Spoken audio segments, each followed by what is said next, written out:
I want to give you a quick tour of my roof garden in Greenpoint, Brooklyn. Since some of my friends and family don't live nearby, they can have an opportunity to see it, especially while it's at its peak right now. One of the most important things in the roof garden you can see here under the table.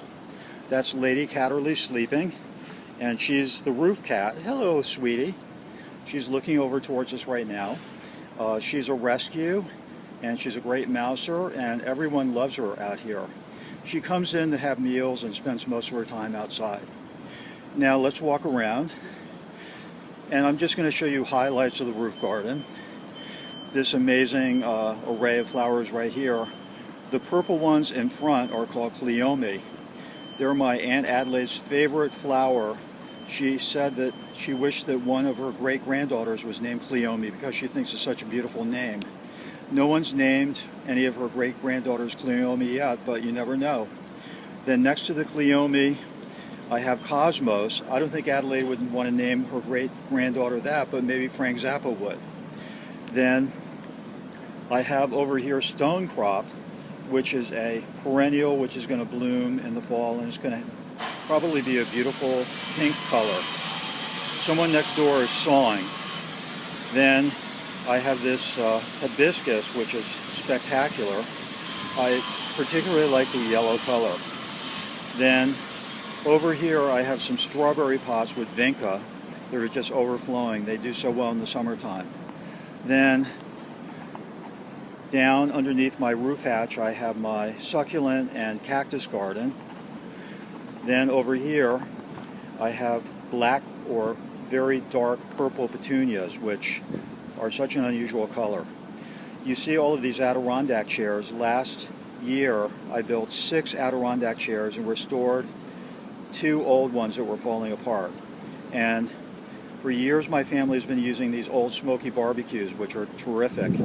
I think since the 1950s we've been using them.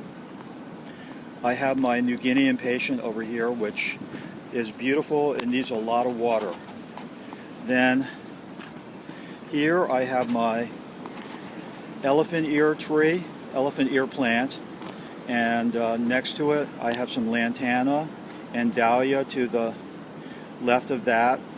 And walking around I have this unusual plant that I got at Home Depot. It's called a Japanese anemone, and it's got buds all over it, so I couldn't resist buying it. Next to the anemone is this Gomphorera.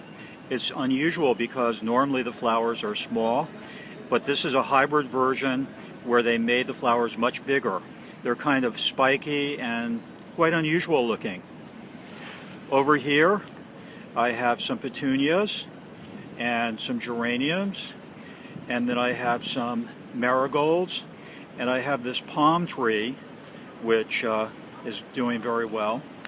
Then I have another similar looking thing. I'm not sure what it is. It's kind of like a palm tree. And then I have sunflowers, and then I have some more vinca. This is what's left of an hydrangea which already bloomed. And then I have this beautiful mallow, which is a type of hibiscus. There's a flower over here. Just a minute. It looks like a salad plate, it's so big. On the table here I have a spectacular yellow plant that's been doing great all summer. It's called a yellow flambe. And then I have a caladium next to it, which is also looking spectacular. Over here you see that my tenants live on the 3rd floor and they come down this fire escape, and my 2nd floor tenants, they go through that door and come out on the roof garden. Then I have another unusual plant right here. It's called an artemisia, and it feels like silk. It's amazing. It's so soft to touch. Then this is a hanging basket. It's a type of geranium, which is unusual. Tenant Michelle on the 2nd floor has a vegetable garden and herb garden over here. This is my pink rose of Sharon, which loves the heat and the sun, and it's doing great. And then to the right of that I have something called Carlita Purple Angelonia, which I've never grown before. I got it at Home Depot and it seems to be doing very well.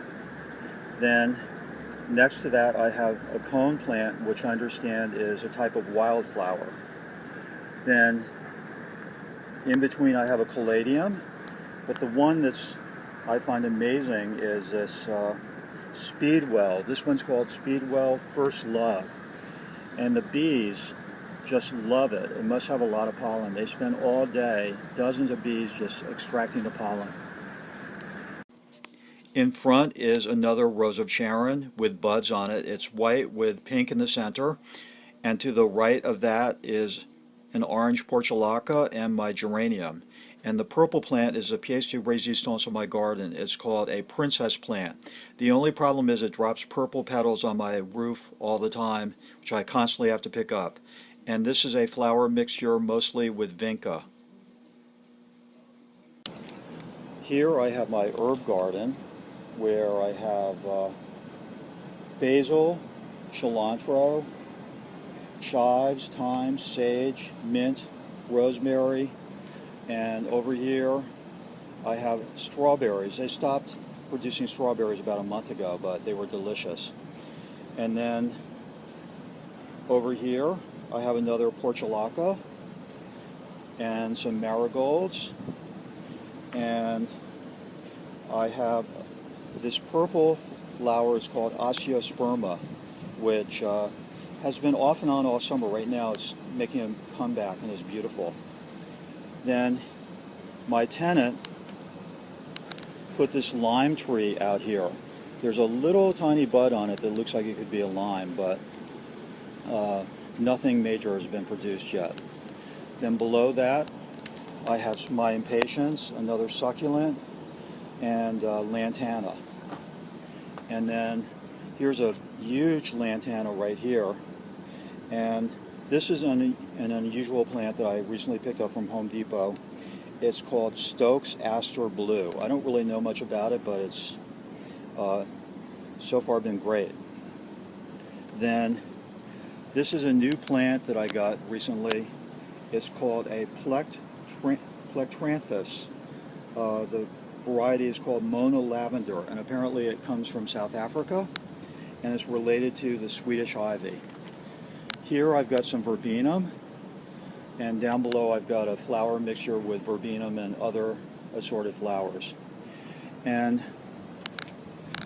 the most spectacular thing in the garden are my mandevillas. You can see them going all the way down the lattice. They go on and on, I think 40 feet of lattice. It's been a challenge to keep them going because I've had aphids, and but I've been spraying them with ivory soap and detergent sprays and stuff, but it seems to have taken care of the aphids for now. I also recently acquired this Cinzano umbrella, which gives us a feeling of being at an outdoor cafe in Rome or maybe Florence. Finally, I have a couple of gargoyles, which used to be on my third-story roof, but I got nervous because I thought they might fall. The other one is over here. They both are kind of feline looking. I'm going to give you a view of the other end of the garden, sort of an overview of everything. And if Lady Catterley is here, I may close with her. Here she is. Here's Lady Catterley. She's enjoying her time on the roof in the sun, in her favorite place in the garden, and she would like to say goodbye to you before this video is over. So come on, Lady Catterley, say goodbye, please. Here she goes. Are you going to say it?